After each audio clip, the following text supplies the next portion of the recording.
The periscope cut through the dark water like a steel finger pointing toward destiny. Below me, in the cramped control room of the USS Gurnard, my crew held their breath as I adjusted the eyepiece one final time. Through that narrow window to the world above, I could see them, 15 Japanese transports, steaming in perfect formation across the Celebes Sea, their hulls heavy with soldiers and equipment bound for New Guinea. What they didn't know was that their radio transmissions had been singing to us for days, every coded message intercepted and decoded by our intelligence boys back in Hawaii. What they didn't know was that today, May 6, 1944, would mark the beginning of the end for Japan's ability to reinforce their crumbling Pacific Empire. Range to target? I whispered to my executive officer, Commander Bill Hayes, who crouched beside me in the red-lit darkness of the conning tower. 1,500 yards, Skipper. They're sitting ducks. I was Commander Herb Andrews, and I had been hunting Japanese ships for 2 years across these godforsaken waters. But nothing had prepared me for what I was seeing through that periscope.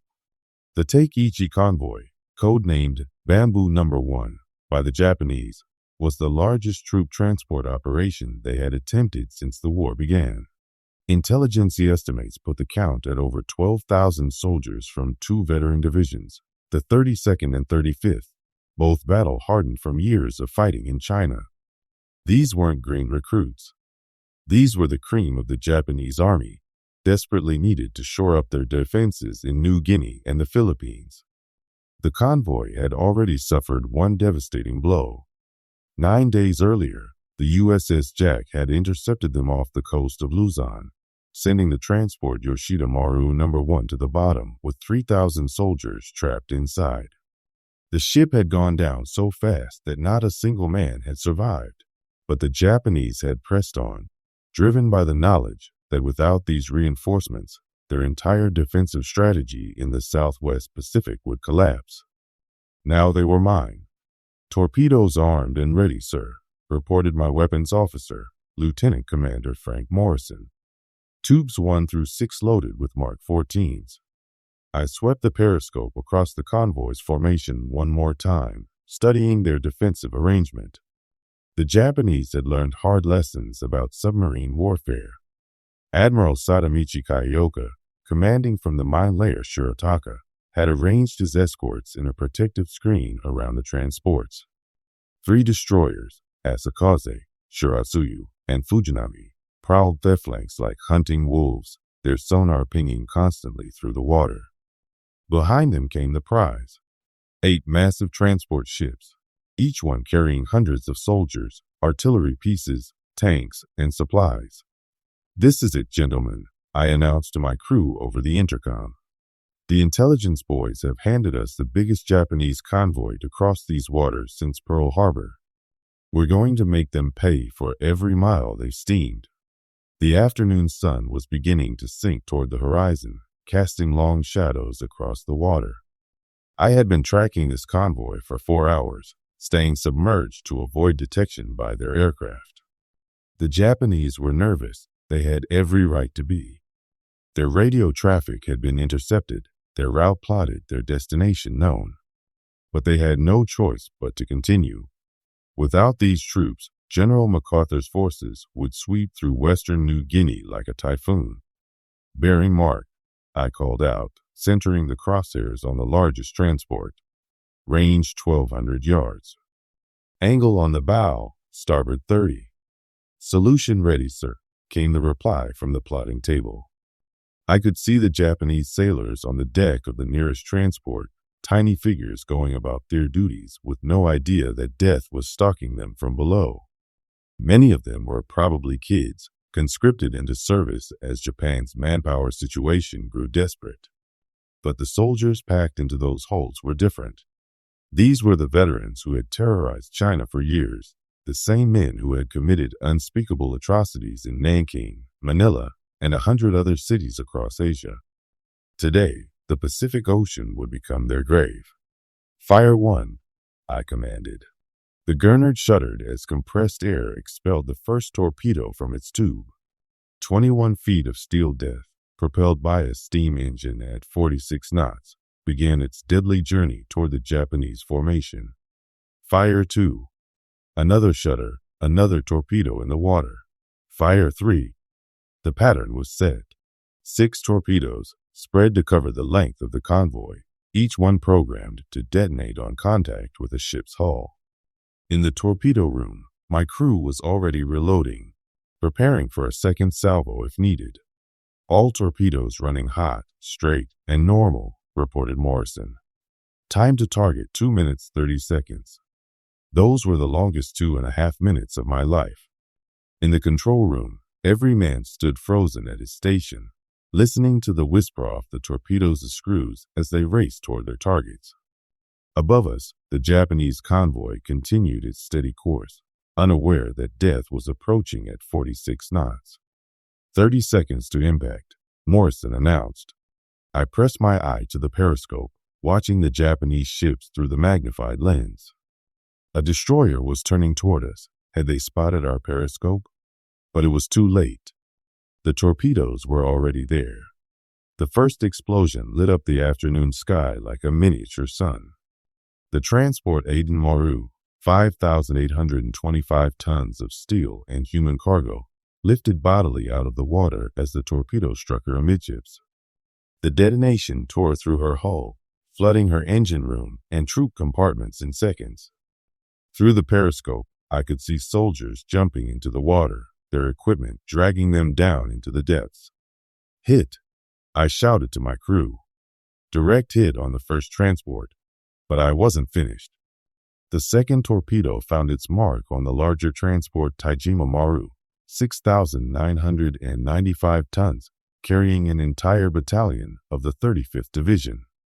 The explosion broke her back, splitting the ship in two.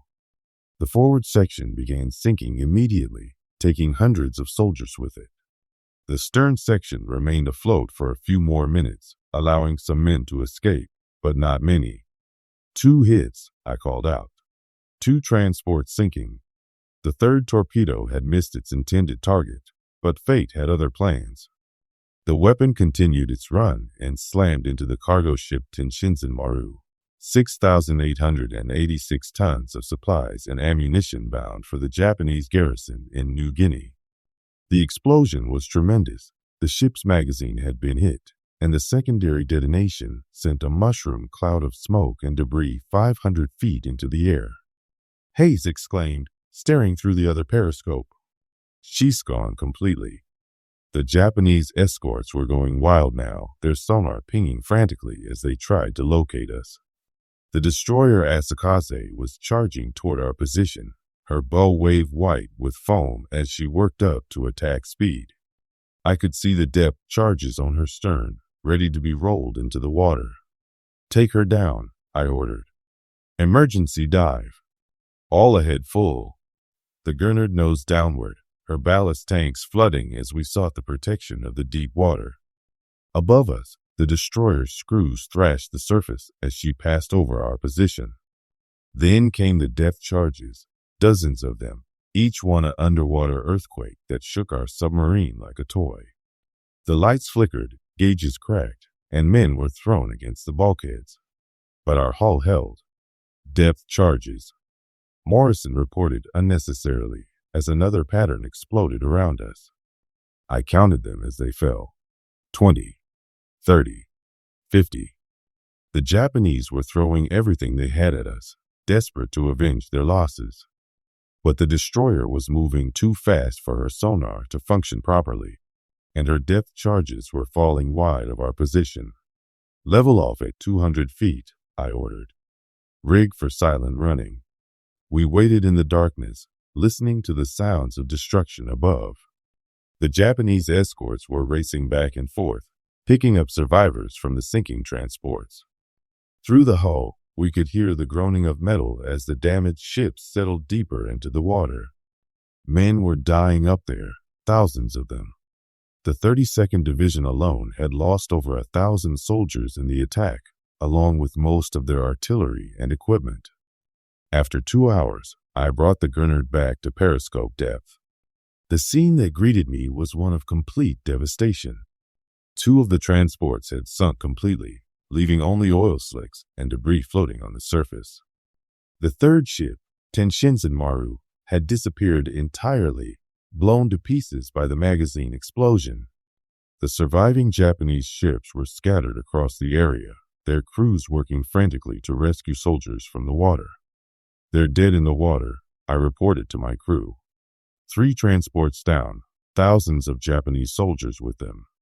But I wasn't finished. One of the damaged transports was still afloat, listing heavily to starboard, but still trying to limp away from the battle area. I could see Japanese sailors on her deck, throwing life preservers to soldiers struggling in the water. It was a scene that might have moved me under different circumstances, but these were the same men who had bombed Pearl Harbor, who had butchered civilians across the Pacific. There would be no mercy. "Load tubes 7 and 8, I ordered. "We're going to finish this." As darkness fell over the Celebes Sea, I maneuvered the Gurnard into position for the final attack. The crippled transport was barely moving, her crew focused on rescue operations rather than defense. She made an easy target. "Fire 7. The torpedo struck the transport just below the waterline, opening a massive hole in her hull. The ship began to sink immediately, her bow disappearing beneath the waves within minutes. More soldiers went into the water, but this time there were fewer rescuers to help them. "That's 4 transports down," I announced to my crew. 1,290 Japanese soldiers killed, plus their equipment and supplies. The destruction of the Take Ichi convoy was complete. Of the 15 transports that had left Shanghai 3 weeks earlier, only 4 remained afloat. The Japanese had lost over 4,000 soldiers in our submarine attacks, including an entire regiment of the 32nd Division. More importantly, they had lost the equipment and supplies needed to defend New Guinea and the Philippines. As we turned away from the scene of destruction, I reflected on what we had accomplished. The Take Ichi convoy had been Japan's last serious attempt to reinforce their crumbling defensive perimeter in the Southwest Pacific. With its destruction, they were forced to abandon their plans to defend western New Guinea and pull their defensive line back over 600 miles. General MacArthur's forces would be able to advance virtually unopposed, shortening the war by months. The Japanese never discovered how we had intercepted their convoy.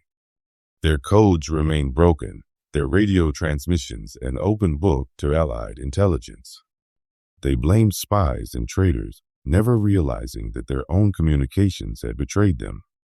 In the weeks that followed, the surviving elements of the 32nd and 35th Divisions would be scattered across the Pacific, fighting desperate defensive battles on isolated islands, their combat effectiveness blunted by the losses they had suffered in the Celebes Sea. Standing on the bridge of the Gurnard as we headed back to base, I watched the sun set over the Pacific.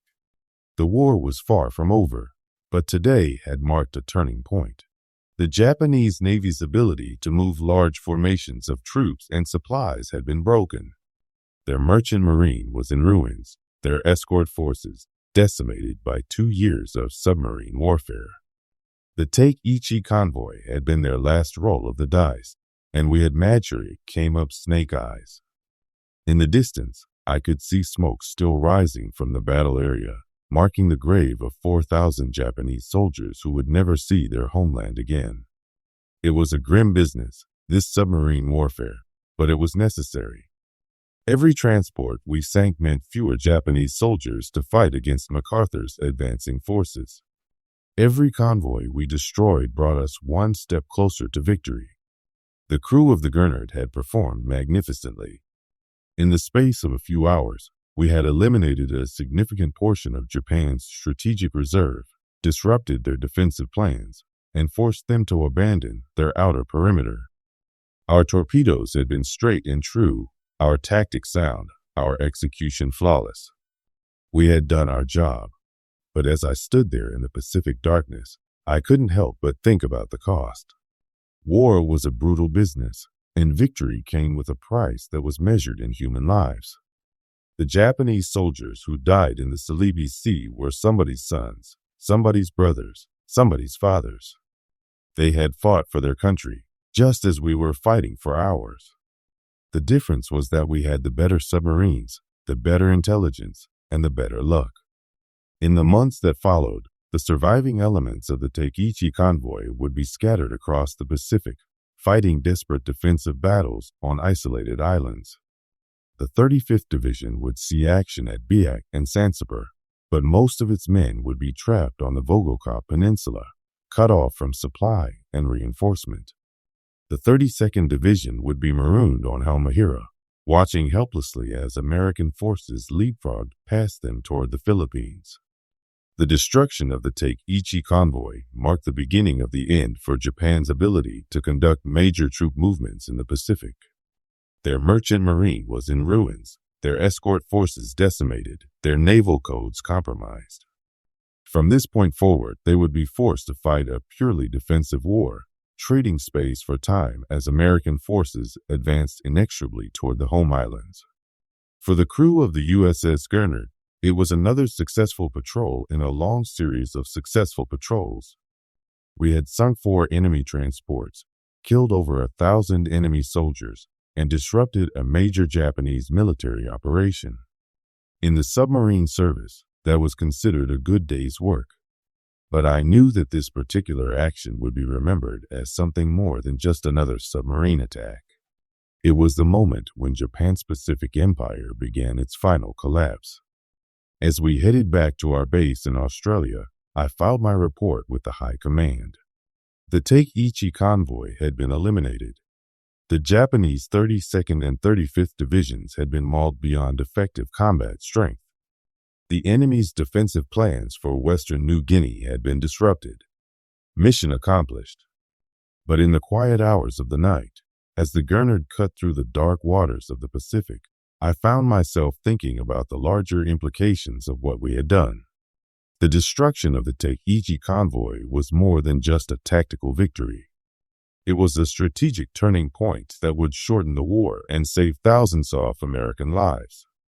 The Japanese soldiers who died in the Celebes Sea would never fight against our Marines on the beaches of Iwo Jima or Okinawa. The equipment that went down with their transports would never be used to defend the Philippines or New Guinea. In the grand scheme of World War II, the Take Ichi convoy was just one of many Japanese defeats. But for those of us who were there, who pulled the triggers that sent those torpedoes racing through the water, it was the moment when we knew that Japan's empire was doomed. They could no longer move large formations of troops and supplies across the Pacific. Their merchant marine was in ruins, their naval codes compromised, their defensive strategy in tatters. The war would continue for another 15 months, but the outcome was no longer in doubt. The destruction of the Take Ichi convoy had eliminated Japan's last hope of reinforcing their outer defensive perimeter. From this point forward, they would be forced to fight a purely defensive war, trading space for time as American forces advanced inexorably toward the home islands. For the crew of the USS Gurnard, it was a mission accomplished. We had struck a decisive blow against the Japanese Empire, disrupted their strategic plans, and hastened the end of the war. In the submarine service, that was the highest honor we could achieve. We had done our duty, and we had done it well. As I stood on the bridge of the Gurnard, watching the stars wheel overhead in the Pacific night, I knew that we had been part of something larger than ourselves. The destruction of the Take Ichi convoy was more than just a submarine attack.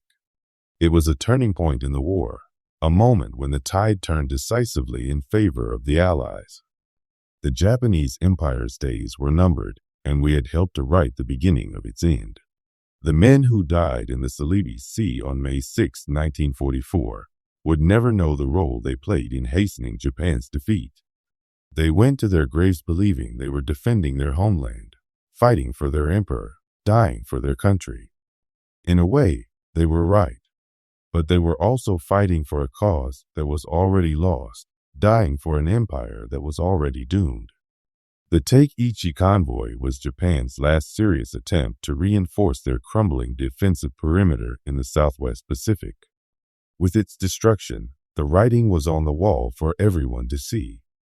The Japanese Navy could no longer protect their merchant marine. Their codes were compromised. Their strategic reserves were depleted.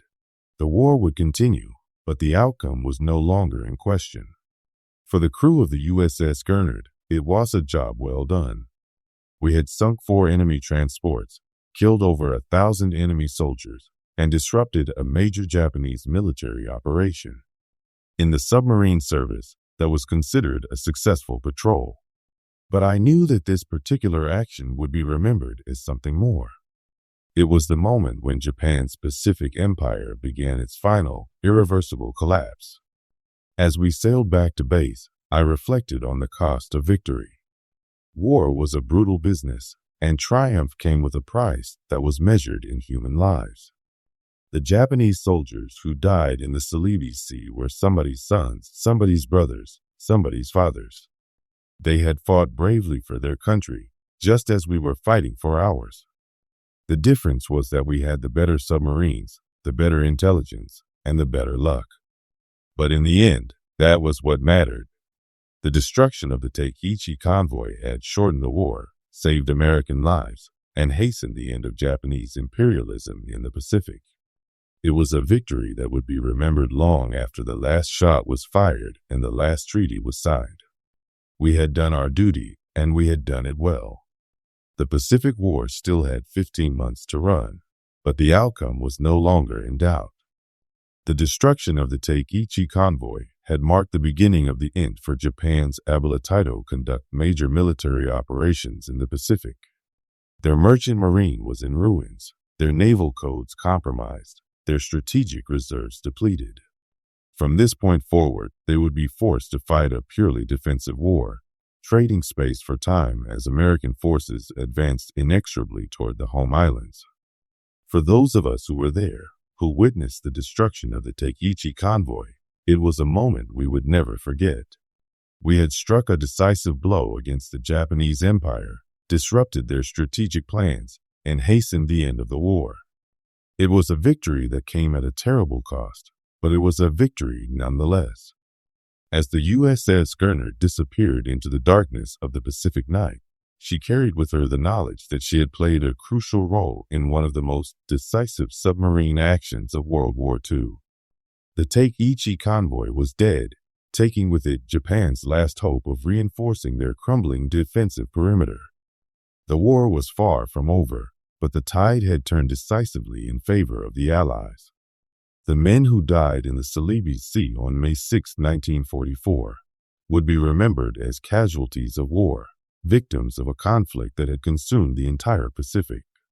But they would also be remembered as the men whose deaths marked the beginning of the end for Japanese imperialism in the Pacific. Their sacrifice, however unwilling, had hastened the end of a war that had claimed millions of lives across the globe. The destruction of the Take Ichi convoy was more than just a submarine attack. It was a turning point in the war, a moment when the balance of power shifted decisively in favor of the Allies. The Japanese Empire's days were numbered, and we had helped to write the beginning of its end.